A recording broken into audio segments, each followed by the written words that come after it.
Fred Birchtold is a retired United Methodist pastor. The last church he served before retiring in 2001 was Salem United Methodist in Barrington. He presently is a volunteer pastor of Accessibility and Acceptance on the clergy staff of the Federated Church in Wakanda, a church which is related to the American Baptist and the United Methodist denominations. And his email address, godlovestories@comcast.net. You can see his passion for stories that tell of God's love for all people and all creation. The stories he tells may be folk tales, Bible stories, and personal stories. So please welcome to our stage is this your first time here, Fred? Yeah, for the first time ever? No. Fake drum. This stage. I grew up in Oak Park. Went to Oak Park High School. Oak Park, the community of Frank Lloyd Wright. I thought I was going to be an architect like him. Graduated from high school. Then I enrolled at University of Illinois, Chicago Circle campus. Well, it wasn't Chicago Circle, it was Chicago campus. At that time, it was at Navy Pier. Some of you shaking your heads, you have some knowledge of that. Got there into the classes, and I quickly learned that being an architect isn't just dreaming those beautiful dreams of fantastic buildings. And it's first of all being a draftsman, drawing all the little details, seeing where the plumbing lines go, the heating systems, the electrical systems, and that wasn't my interest. So after a year and a half, I felt, I'm not interested in this. There's no purpose in me going here. My grades went, and I went out the door, booted out. I didn't have the smarts to keep my grades up until I left there. I went from one job to another until a friend of mine was telling me of his job. I hadn't seen him for a while, and I found out why. He was teaching dancing at Fred Astaire Dance Studios. He told me that they put him in a training class, teach him how to dance, teach him how to teach it, and no charge to him. Sounds like a good deal to me. If nothing else, I'll learn to dance because I couldn't dance at all before that. Got in there, at the Fred Astaire studio in Oak Park, they put me through 6 or 8 weeks of whatever the training class was, put me out on the floor with a student, and quickly learned I needed more. They shipped me down to the Loop studio, where they put me back in a training class for another 3 or 4 weeks, back out on the dance floor, and continued to teach dancing there for about a year and a half. Enjoying it immensely.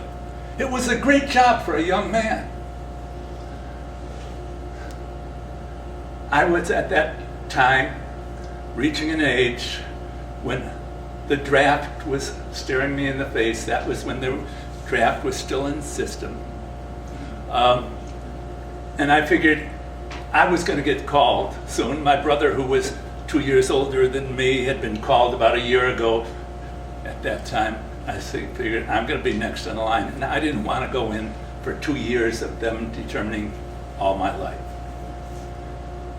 So I signed up with the Illinois National Guard for 6 months of active duty, 6 years of meetings once a week, I think it was, and 2 weeks in the summer going to camp up in Wisconsin.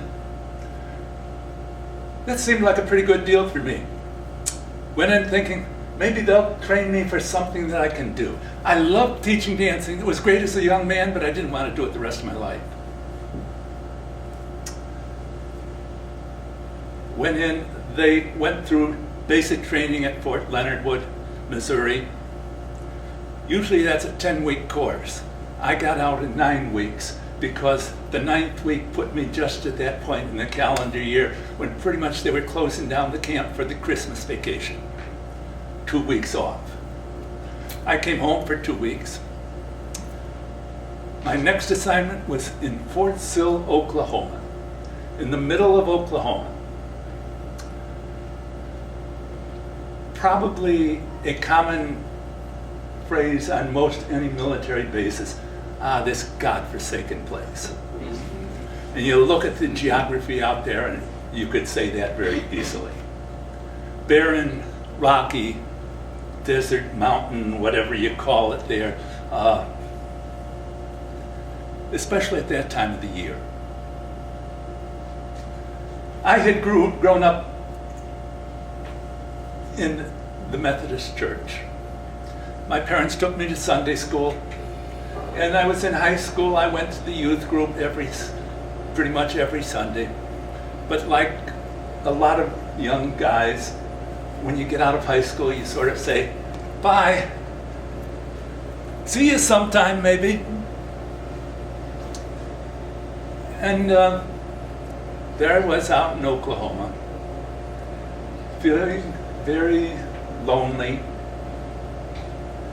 And after a while, I thought, well, maybe I'll try going to church. There was a new Methodist church out there, just recently built. Beautiful thing. Frank Lloyd Wright would have been pleased with it. I was pleased with it architecturally, but that was also the coldest church I'd ever been to. Not a person spoke to me when I was coming in. When I was in there for the service, not a person spoke to me. I left there and not a person had spoken to me by the time I left. I says, well, that didn't help with the loneliness. Waited another month or so, and I thought, well, maybe I should try it again with a different one. I found 2 minutes left. Oh, you're not going to push me hard on this, are you? Centenary Methodist Church, an old downtown church with all the steps going up, the big stone pillars on the front of it, and went in there, and it was like the prodigal son coming home. They wrapped their arms around me, invited me to come that evening. They had a young adult, college age, career age group that met, asked me would I come back next week. I said yes.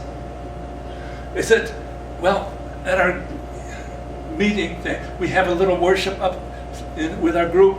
Would you be willing to read a scripture reading? I said yes. Boom, boom, boom, boom.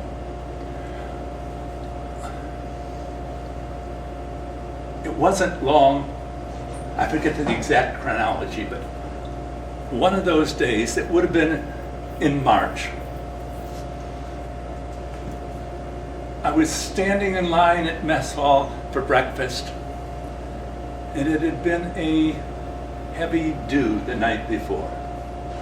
There was a tree probably about 20, 25 feet tall, barren, no leaves on it yet, but there'd been a heavy dew, and it had frozen.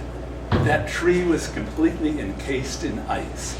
The sun was shining brilliantly. That was like a crystal tree. It was gorgeous. And all of a sudden I said, God-forsaken place? No way. Only God could make something as beautiful as this. Maybe I better start listening. I say, Moses has his burning bush. I had my crystal tree. God spoke to me. And I heard him. I was telling somebody about this the other night, and he said, you heard him? You who have hearing aids, you can't hear much of anything, but you heard God speak. I heard God speaking. I heard God speaking through the people at that church. There was a man, a layman named Whit Ogier, who was the youth director, young adult activities director at the church. He had been there 10 years. The church was founded in the centennial year 1900. This was 1960. In the 10 years he had been there had been 12 people that had gone into the ministry out of that church. not a person in the 50 years before that. The power that one person can make in the life of a church, in the life of people. I came out of there and came back home, told my parents that God was calling me to go into the ministry. My dad rejoiced over it. I think he was so pleased that, Fred, you're going to do something of value. My mom didn't get much of a reaction from her. I don't think she could believe it. My dad was one of those Christmas and Easter attenders. My mom was the religious one in our family. To go into the ministry, first I had to get a bachelor's degree.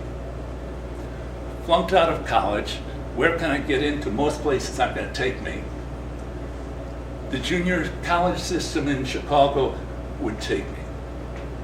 Signed up there, went to 2 years there, got my grades up. Signed up then to go to Elmhurst College, completed my education there at Elmhurst College.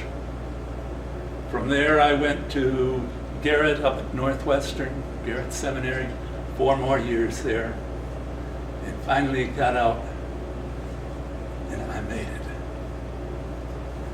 And God's been blessing me ever since with the ministry. With the stories I tell, with the ministry I have. One of my fondest passions in ministry is helping churches to become more accessible to people with disabilities, which is the reason I'm at Federated Church in Wakanda. They've got a ramp, they've got an elevator. It's an old one, but it still works. I've been pushing them since I volunteered to be a volunteer clergy on their staff, working in the area of accessibility and access.